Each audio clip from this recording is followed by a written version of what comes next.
Types of teachers in ancient India. Higher education की starting India में ancient era से ही हो गई थी, both formal and informal education. Formal education के लिए उस वक्त गुरुकुल सिस्टम ही डोमिनेंट था। गुरुकुल सिस्टम बेसिकली क्या था, ये एक रेसिडेंशियल सेटअप था जहाँ स्टूडेंट्स जो थे वो गुरु के आश्रम में जाते थे, वहीं रहते थे और गुरु उन्हें वहीं पर वेद की शिक्षा, धर्म की शिक्षा, philosophy, so many practical subject की शिक्षा देते थे। स्टूडेंट्स वहीं रहते थे और वो पढ़ाई करते थे और गुरु की सेवा भी किया करते थे। वैदिक पीरियड में main source of knowledge, main source of learning जो था वो वैदिक लिटरेचर ही था, जिसकी शिक्षा उस वक्त संस्कृत में दी जाती थी। ये हमारे PYQs में आते हैं कि वैदिक पीरियड में शिक्षा तो किस लैंग्वेज में दी जाती है, तो संस्कृत में ये हमें याद रखना है।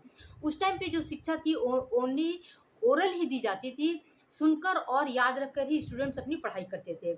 उस टाइम पर क्या था कि जो सीनियर स्टूडेंट्स थे वो गुरु के देख रेख में जूनियर स्टूडेंट्स को पढ़ाते भी थे और उस टाइम पर गर्ल्स को भी शिक्षा दी जाती थी, बट गुरुकुल में मोस्टली जो है बॉयज़ ही होते थे।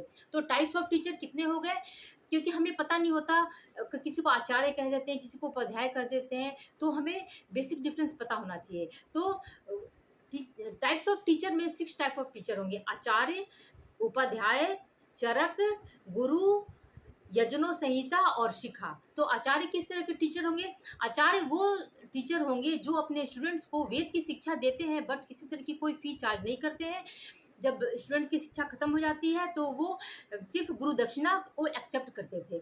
उपाध्याय कौन होते थे? उपाध्याय जो है वेद के सिर्फ एक पोर्शन को ही स्टूडेंट्स को पढ़ाते थे और अपने लाइफ को जीने के लिए टीचिंग को उन्होंने अडॉप्ट किया था। चरक, चरक किस तरह के शिक्षक होते थे? वो विलेज टू विलेज सब जगह घूमते रहते थे नॉलेज गेन करने के लिए, और वो नॉलेज गेन भी करते थे और अपने नॉलेज को स्टूडेंट के साथ शेयर भी करते थे।